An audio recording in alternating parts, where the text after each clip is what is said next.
खरं तर जिल्हा परिषद पंचायत समितीच्या निवडणुकीच्या निमित्तानं आपण कुठल्या मुद्द्यावरती सामोरं जायला पाहिजे,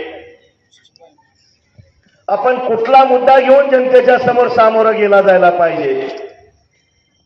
परंतु काही मंडळी आंतरराष्ट्रीय स्तरावरचे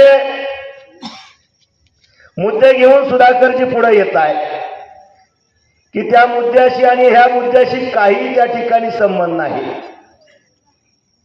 याचाच अर्थ त्यांच्याकडे जनतेला आम्ही काय केलं मागील काळामध्ये, मायबाप जनता आणि मतदार राजानं जी आम्हाला सत्ता दिली त्या सत्तेच्या माध्यमातून आम्ही काय कामं केली हे त्यांच्याकडे सांगायला नाहीये। त्यांनी खरं तर आम्हाला मायबाप जनतेनं आशीर्वाद देऊन निवडून दिल्यानंतर आपल्या समोर आम्ही 5 वर्षामध्ये आपण दिलेल्या संधीचं सोनं केलं, आमकी कामं केली, तमकी कामं केली, या गावचा विकास केला, या गावची गटार केली, या गावचे रस्ते केले, लाईटचे प्रश्न सोडविले, घरकुलाचे प्रश्न सोडविले। अशा विकासात्मक मुद्द्यावरती आपल्या समोर येऊन आता आपण त्या ठिकाणी आम्ही आपली चांगल्या पद्धतीने विकासात्मक सेवा केली आहे आणि म्हणून आम्हाला मत द्या, त्या मुद्द्यावरती खऱ्या अर्थानं या निवडणुकीला सामोरं जायला पाहिजे होतं। परंतु त्यांच्याकडे सांगायला काय केलं हा मुद्दाच शिल्लक नाही। मला तर वाटतं मागील काळामध्ये मागच्या 5 वर्षामध्ये आपण ज्या जिल्हा परिषद सदस्याला मताचं दान देऊन निवडून दिलं, जर का त्याचं पूर्ण नाव जर का मी आपल्याला विचारलं तर इथं कोणी जर का त्याचं नाव सांगितलं तर मला वाटतं त्या ठिकाणी मी 10,000 रुपये आपल्याला बक्षीस देतो। मी उमेदवाराचं निवडून दिलेल्या जिल्हा परिषद सदस्याचं नाव विचारतोय, कोणाला सांगता येईल? कोणीच सांगत नाहीये। केवढं दुर्दैव आहे, आपणच निवडून दिलेला माणूस आहे, आपणच निवडून दिलेली त्या ठिकाणी मायमाऊली आहे, तिचं नाव आपल्याला सांगता येत नाही। मग मतदान नक्की कुणाला बघून आपण केलं, कुणाच्या सांगण्यावर केलं? त्यांना उमेदवारी कोणी दिली? बरं, त्यांनी त्या 5 वर्षाच्या कालखंडामध्ये काय केलं? तर मला वाटतं फक्त त्या ठिकाणी जिल्हा परिषदच्या सभागृहात जायचं, मीटिंगला बसायचं, खुर्ची आटवायची, भत्ता खायचा, निघून यायचं, एवढ्यासाठी मला वाटतं सुधाकरजी निवडून दिलं होतं का? त्या सभागृहात गेल्यावर आपल्या विभागाचे, आपल्या गावचे, आपल्या वाड्या वस्तीवरचे त्या ठिकाणी प्रश्न मांडून माझ्या भागात काय अडचणी आहेत, काय समस्या आहेत, या समस्या मांडून त्या सोडवणूक करण्यासाठी त्या ठिकाणी विकास निधी त्याच्यासाठी उपलब्ध करून आपल्या भागातील विकास साधण्यासाठी आपण त्यांना त्या ठिकाणी पाठवत असतो। परंतु दुर्दैव आहे, गेली 40-50 वर्ष झालं कोणीतरी आपल्यावरती उमेदवार लादतो, वाड्यावरनं गडावरनं आपल्या समोर उमेदवार दिला जातो, त्याची योग्यता काय, त्याचं मेरिट काय, निकष काय, याचा कुठलाही मागमूस नाही। जो देईल तो दगड, देईल तो धोंडा, आपण वाड्यावरनं गड्यावरनं दिलेल्या आदेशाचं पालन करून त्या दगडाला शेंदूर फासून उदबत्ती, लिंबू, नारळ, कोंबडं कापून तो काय आपल्याला पावतो का, ह्या आशेनं त्याच्या ठिकाणी आपण अपेक्षा करतो। परंतु दगडाला शेंदूर फासून कुठे काय देव पावत असतो का? त्याला त्या ठिकाणी सगळ्या गोष्टीची अशीच मंडळी आपण आतापर्यंत निवडून दिली। परंतु खऱ्या अर्थानं आता जातीवरती, भावकीवरती, गावकीवरती, पक्षावरती कुणीतरी लादून दिलेल्याच्या वर्ण सांगण्यावरनं आणि शेवटच्या दिवशी काहीतरी गोष्टी करून त्या माध्यमातून निवडून देऊन आपला विकास साधता येणार नाही। आपला विकास साधायचा असेल तर मला वाटतं त्या सभागृहात जात असताना, आपलं प्रतिनिधित्व करत असताना त्या सभागृहाचं ज्ञान आणि माहिती, अभ्यास असणं गरजेचं आहे।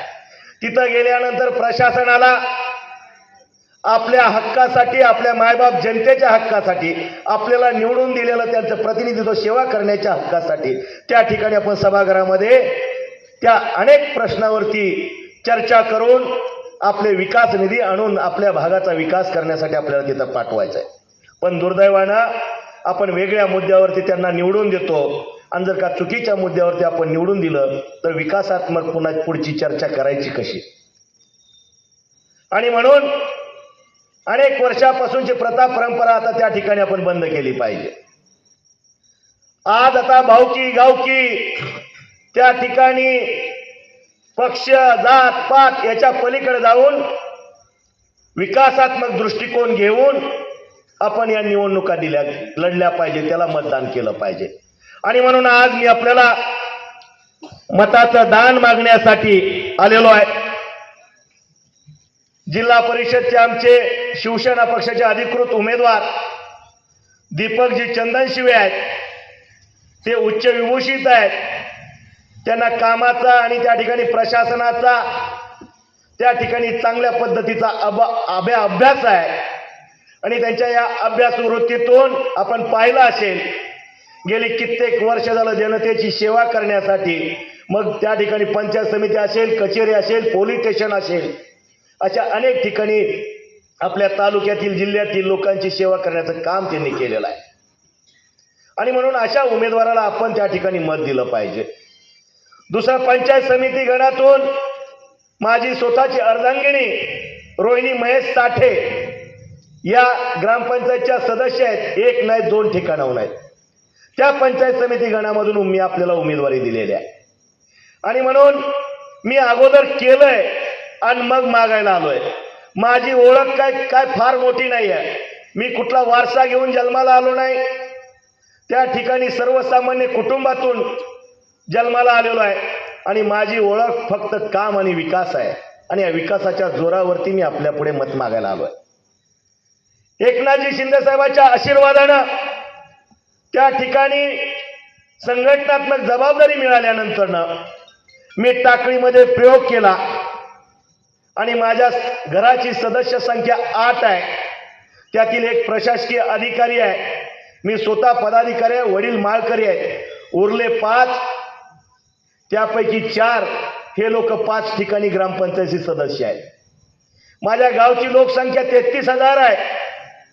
मतदार संख्या 8,900 आहे. 8,900 मध्ये फक्त 60 कुटुंब 8 लोकांचं आहे, 8 मताचं आहे. आणि लोकप्रतिनिधी त्या ठिकाणी 5 आहेत. असंच का कोणाला निवडून दिलं जातं? भावकी सुद्धा माझी तिथं नाहीये.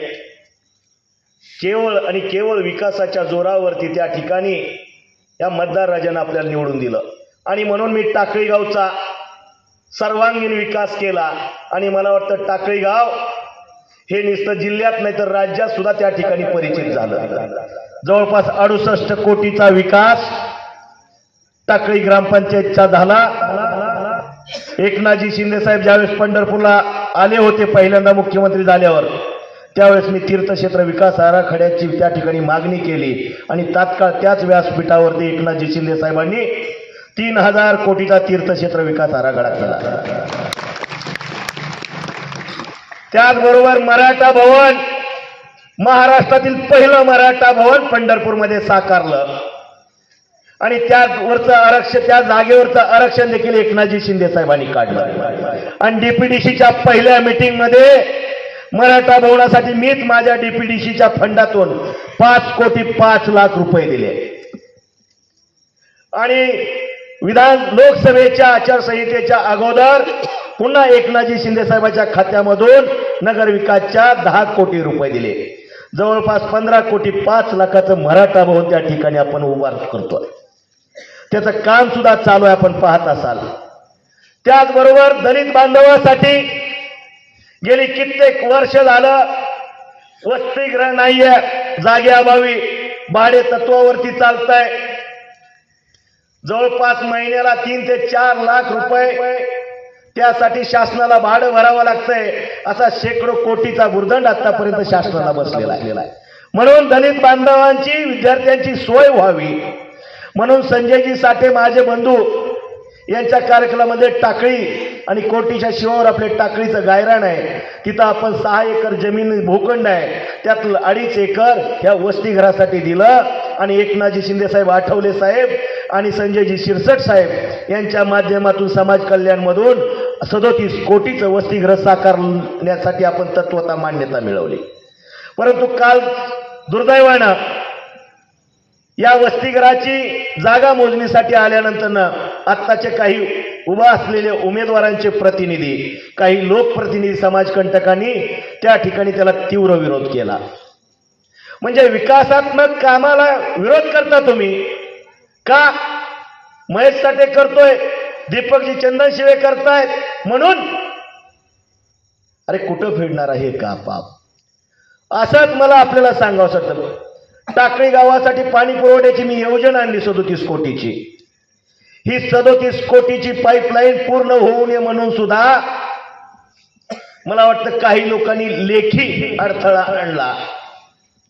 या तालुक्याचे ते सरपंच मगाशी म्हणले आमदार, पण ते माझे आहेत हे सांगायचं विसरले. त्या माजी आमदारांची लेखी तक्रार आहे की ती योजना होणे, मी कागदासन पुराव्याचं आपल्या समोर येतो.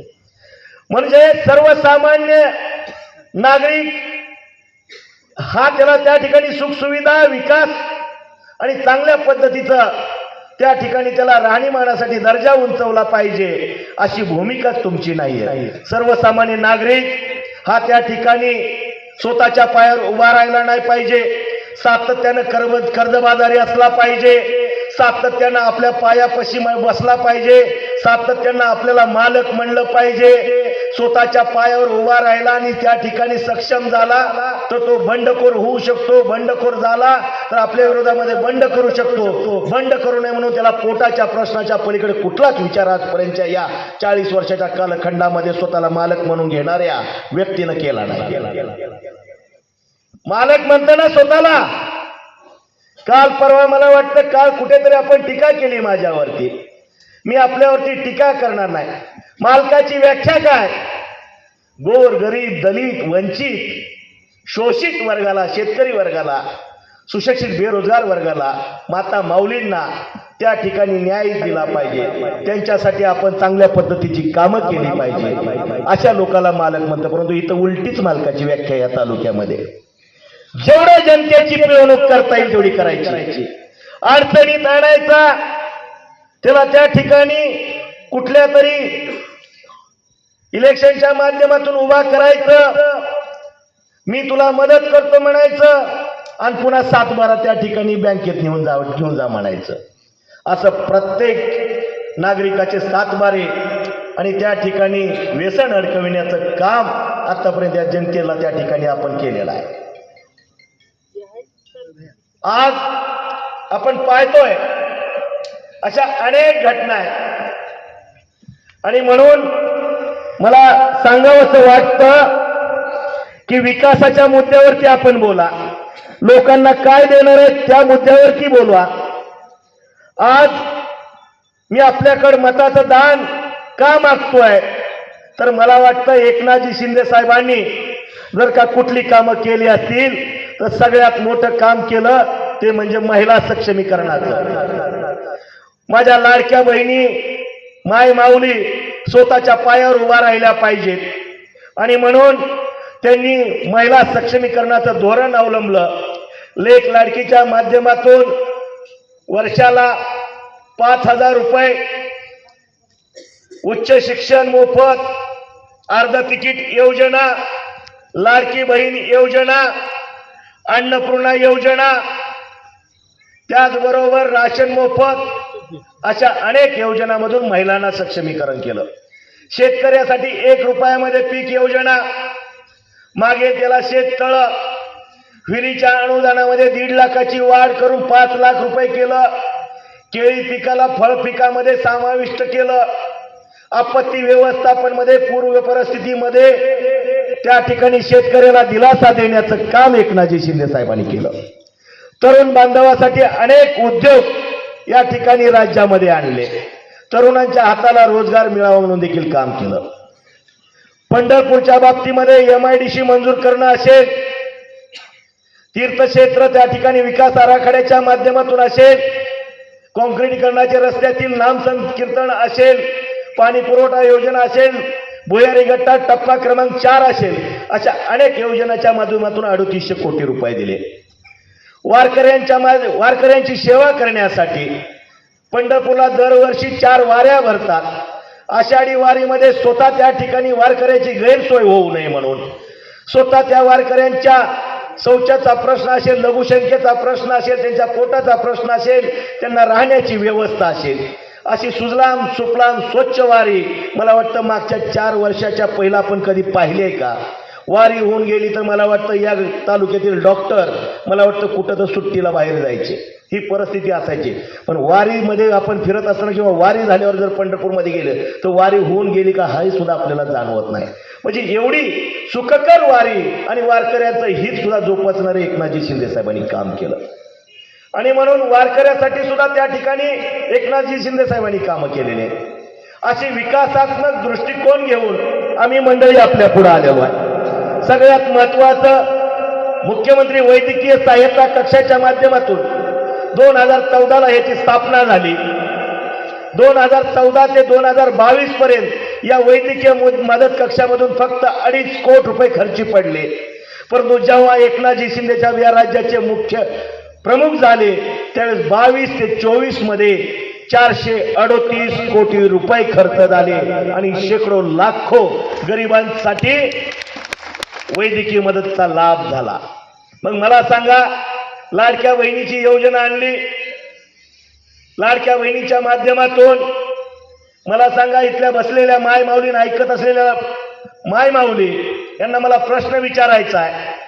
सक्का भाऊ सुद्धा त्या ठिकाणी भाऊबीजेला रक्षाबंधनाला आपण ओवळणी केल्यानंतर ना बहिणीला ओवळणी टाकत असताना पहिला बायकोचा सल्ला घेतो, बायको काय म्हणते बघतो मागं, आणि मग विचार करून ओवाळणी टाकतो. पुन्हा घरात भांडण भांडी वाजायला नको. परंतु आपण कधी त्या ठिकाणी प्रत्यक्ष भेटलो नाही, त्यांना त्या ठिकाणी कधी गारणं मांडलं नाही, तरी सुद्धा लाखो लाडक्या बहिणींचं त्यांनी त्या ठिकाणी काळजी केली. जवळपास 2.5 कोटी लाडक्या बहिणींसाठी लाडकी बहीण योजना न चुकता महिन्याला 1,500 रुपये देण्याचं काम एकनाथजी शिंदे साहेबांनी केलं. मग मला सांगा, आज निवडणुकीच्या माध्यमातून 5 वर्षातून कुठं तर 1,500 व्यक्तिगत स्वार्थासाठी मत द्यावं म्हणून येणाऱ्या लोकांना आपण मत देणार का? दर महिन्याला लाडक्या बहिणीच्या माध्यमातून, लाडक्या भावाच्या माध्यमातून लाडक्या बहिणीला दर महिन्याला 1,500 देणाऱ्या भावाच्या पाठीमागे उभा राहा. आपल्या मुलीचं उच्च शिक्षणासाठी उच्च शिक्षण मोफत करणाऱ्या भावाच्या पाठीमागे उभा राहणार. आपलं अर्ध तिकीट आणि प्रवास सुखकर करणाऱ्याच्या पाठीमागे उभा राहणार.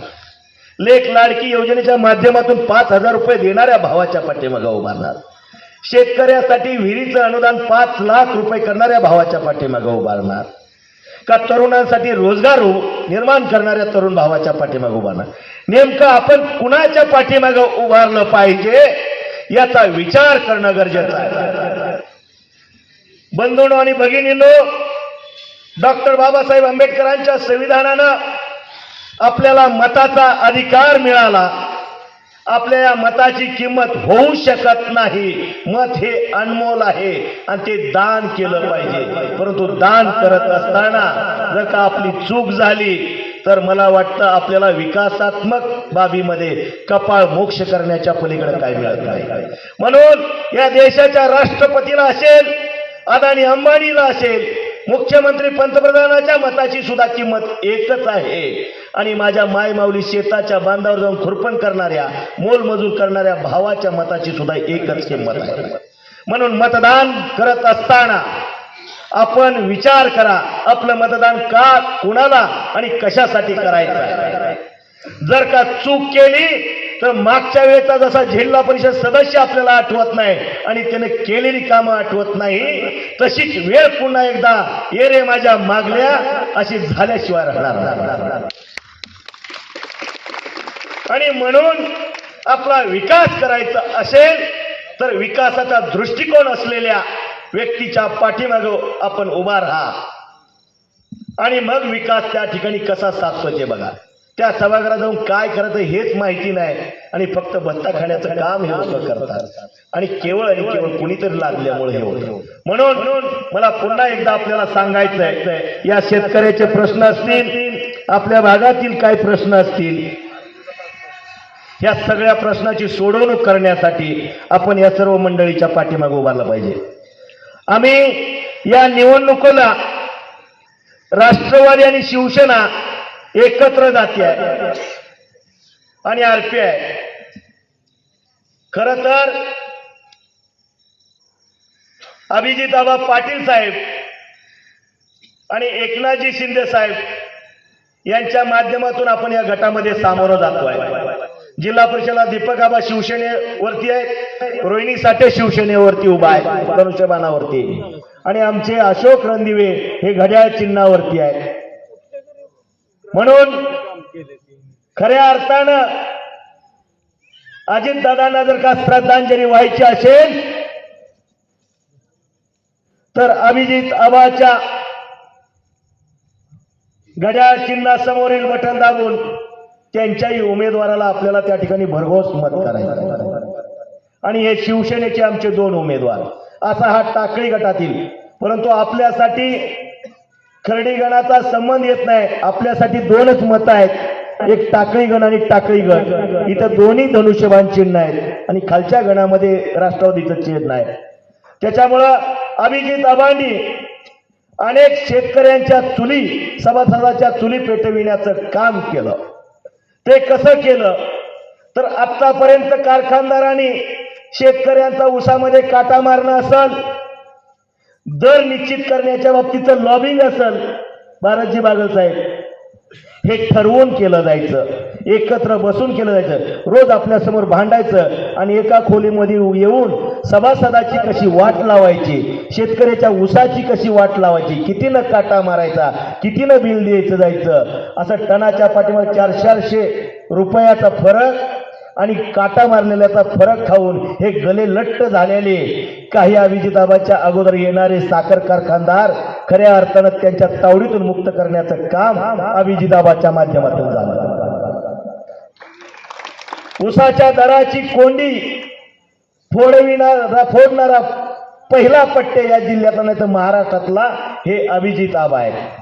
म्हणून जर का शेतकऱ्याचं हित साधणारे अभिजितआबा असतील आणि महाराष्ट्रातील जनतेचं हित साधण्यासाठी एकनाथजी शिंदे साहेब असतील आणि एकनाथजी शिंदे साहेबाचा सेवक म्हणून जिल्हा नियोजन समितीचा सदस्य मी असेल, येणाऱ्या काळामध्ये बांधव आणि भगिनींनो, जर का माझ्या उमेदवाराच्या पाठीमागे आपण मताचं दान दिलं तर ज्या पद्धतीने टाकळी गावचा विकास झालाय त्याच पद्धतीनं कोर्टीचा असेल, गादेगावचा असेल, खर्डीचा असेल, शेटपळचा असेल, भवाळीचा असेल, उंबरगावचा असेल, तनाळीचा असेल, या सगळ्या गावांचा त्या ठिकाणी विकास केल्याशिवाय मी आपल्याला तोंड देखील दाखवणार. मी शपथेवरती सांगतो, येणाऱ्या कालखंडामध्ये जर का आपण मला संधी दिली तर या गादेगावासाठी विकासात्मक निधी 100 कोटीला 1ही रुपया मी कमी पडू देणार नाही. हे मी कशाच्या जोरावर बोलतोय तर दाढीवाल्या बाबाच्या जोरावर बोलतोय. माझी ओळखच एकनाथजी शिंदे साहेबांमुळे आहे. मी एक सामान्य कुटुंबातून येणारा कार्यकर्ता आहे आणि एकनाथजी शिंदे साहेबांनी ज्या पद्धतीनं मला ताकद दिली तीच ताकदीचा उपयोग या गादेगावसाठी सुद्धा मी करेन. म्हणून एकनाथजी शिंदे साहेबांच्या विचाराच्या पाठीमागं आपण गेलं पाहिजे असं मला वाटतंय आणि आपण त्या ठिकाणी आमच्या शिवसेनेला मताचं दान देऊन त्या ठिकाणी भरघोस मतानं आपली सेवा करण्याची संधी आपण द्यावी हीच विनंती मी आपल्याला करतोय.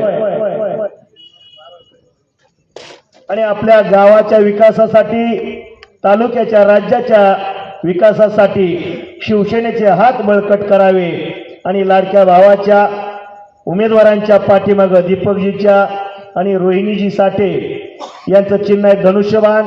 या धनुष्यबाणावरती येत्या 7 तारखेला अतिशय किंतु परंतु मनामध्ये न ठेवता धनुष्यबाणासमोरील बटन दाबून त्यांना विजयी करावं असं मी त्या ठिकाणी पुन्हा एकदा आपल्याला सर्वांना विनंती करतो आणि आपली रजा घेतो. जय हिंद, जय महाराष्ट्र.